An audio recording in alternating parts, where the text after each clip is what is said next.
This episode, we're gonna just do a quick case study. All right, we're gonna check this out, guys. Hey guys, welcome back to the David Dodge Show. In this episode, we're gonna just do a quick case study on a rental property that my partner Mike and I are in the process of turning and getting rehabbed and actually using the BRRRR method. So we bought this property for $80,000. We rehabbed this property, and in fact, we are done with the rehab minus a couple little tiny minor things.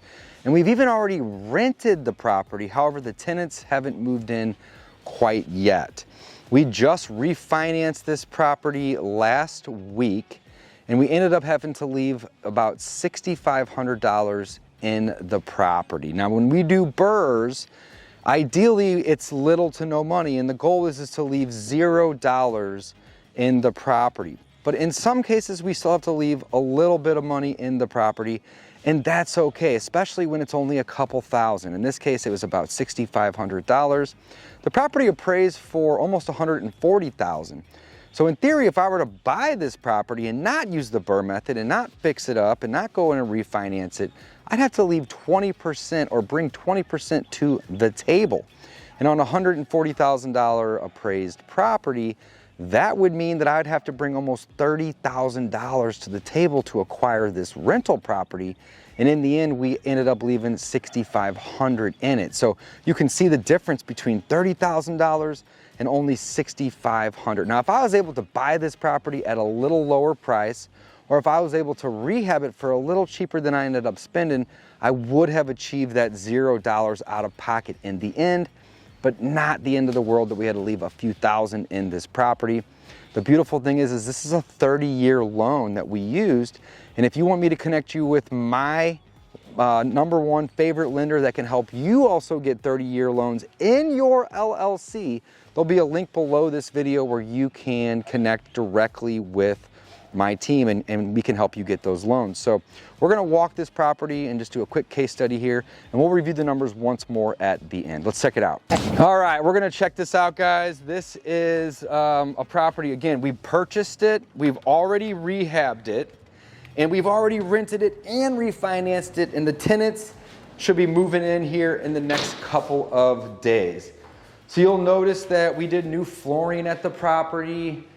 I don't think we did the windows, but it's possible. They look a little dated to me. They're nice and vinyl, which is great. So I don't think we did the windows. We did the flooring, we did the paint, we put in some new light fixtures.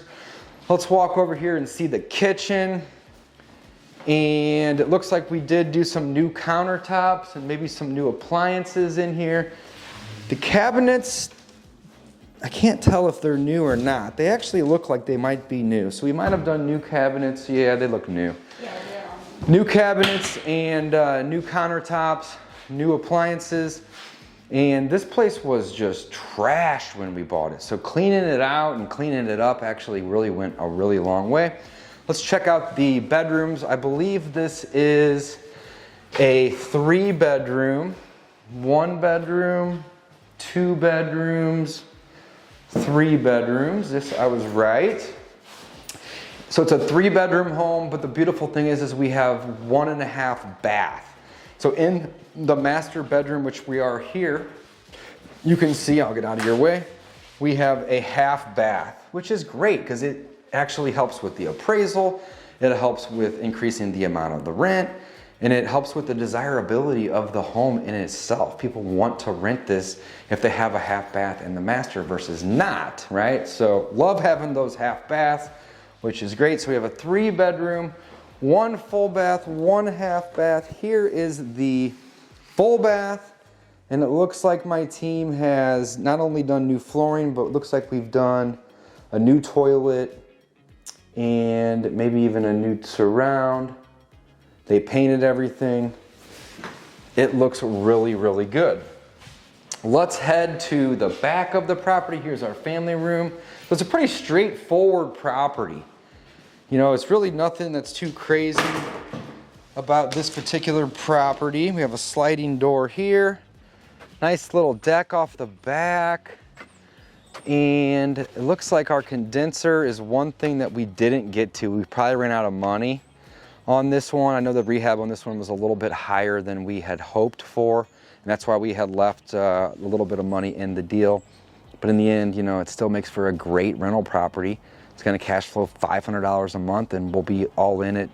We'll have all of our money back, you know, from that $6,500 that we had to leave in it within about a year or so. So I still think this is a home run case study, to be honest. The shed was here when we bought the property, and it's functional. It doesn't need to be removed or replaced, so we left it, which is going to be a nice bonus for the tenants. Now, this property doesn't have a garage, but it does have off-street parking, right? So it does have a driveway. You can see my car's parked in the driveway now, and it is gated. So if people have dogs, tenants have dogs, or even children, having the gated yard also helps with the appeal for somebody wanting to rent it, maybe pay a little bit more for it. And the appraiser, they notice these type of things too. So it's very, very helpful. So there is a little bit of, let's head downstairs. It looks like there is a little bit on this property that I would like to have done that we didn't get to. Like, for example, I can turn my light on here. Like, for example, you know, changing out that condenser in the backyard. Sometimes budget gets tight though, and it's something that we can circle back and do at a later time. So I don't think in this one, as you can see, the walls are painted, the floors are painted, really just cleaned the basement up was the main goal down here.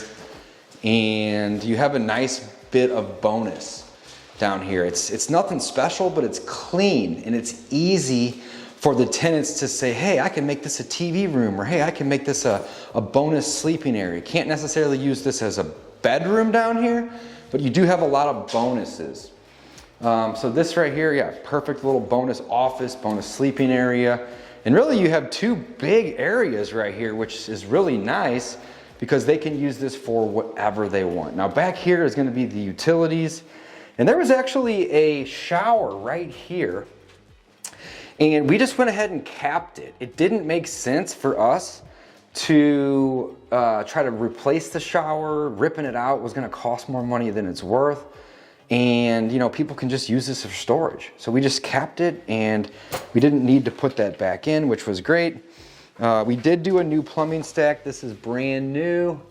And that was one of the reasons that the rehab was a little bit higher than what we had wanted to do. Another plumbing stack right here. You can see we replaced the water heater. Looks somewhat new, but we didn't get to the HVAC on this one. Not the end of the world, but that's something that I would like to have hit. But again, we'll circle back once it goes out. And then last but not least, there's our panel. And we didn't need to mess with the panel on this one because it was in decent shape. So most of the work on this property was actually just cleaning the property and getting it occupancy ready and safe. There was a lot of little things on the list with this one. Nothing too major. Holly, do you know if we did the roof on this one? I don't think we did. We didn't do the roof. We didn't do windows because they were already vinyl. We didn't do the HVAC. And those are typically three things that we do like to do if the budget allows. But on this one, we were a little tight, but still home run deal in my opinion. Let's head upstairs. All right, guys, thanks for watching. This has been an awesome case study using the BRRRR method, and we only ended up leaving $6,500 in this one. Again, it's gonna cash flow over $500 a month. We were able to get a 30-year fixed loan in our LLC, and it ended up making for a really good deal. It's already through the entire process. We bought it, we rehabbed it, we rented it. Tenants are moving in like 3 days. And we've already refinanced it. So I took my notes here on my handy little napkin. You can do deals on napkins. We do it all the time. So one more recap. The buy on this one was $80,000. The rehab was $35,000. So our all-in price ended up being $115,000. The property appraised for $138,000. And you multiply that by 80%, that puts you at $110,000. So the difference of 110 and 115 is 5. But then of course we had interest and we had closing costs. So we were probably, I'm guessing here, but we probably ended up leaving about $6,500 in this deal. But again, not a big deal. Way better than leaving $30,000 in it if I was to purchase it in its current state and pay full retail at $138,000. We don't do that. We don't pay retail, and we don't buy properties with banks. We use banks to refinance them. That way we're able to not have to bring money to the table, hopefully, and we can actually use skin in the game from the equity in the deal. So guys, full transparency, we left $6,500 in this one, but hey, not a big deal because again, it's cash flowing $500 each and every month. We're gonna get our money back in a year's time, give or take. And then for the rest of forever that we own this property, we're gonna be making at least $500 a month. Guys, thank you so much for watching. If you wanna book a call and work with me and have me help you get into rental properties and start creating cash flow and financial freedom, book a call with my team. You can do so at wholesalinginc.com/rentals. Again, that is wholesalinginc.com/rentals. And then last but not least, if you want to connect with my favorite lender that'll do 30-year fixed rate loans, there's a link below this video to connect with my friend Caitlin. She's gonna hook you up 30-year loans in your LLC. And this has been an awesome case study. I can't wait for these tenants to move in next week to where we can start collecting rent and off to the next one. Thanks for watching, guys. Signing out.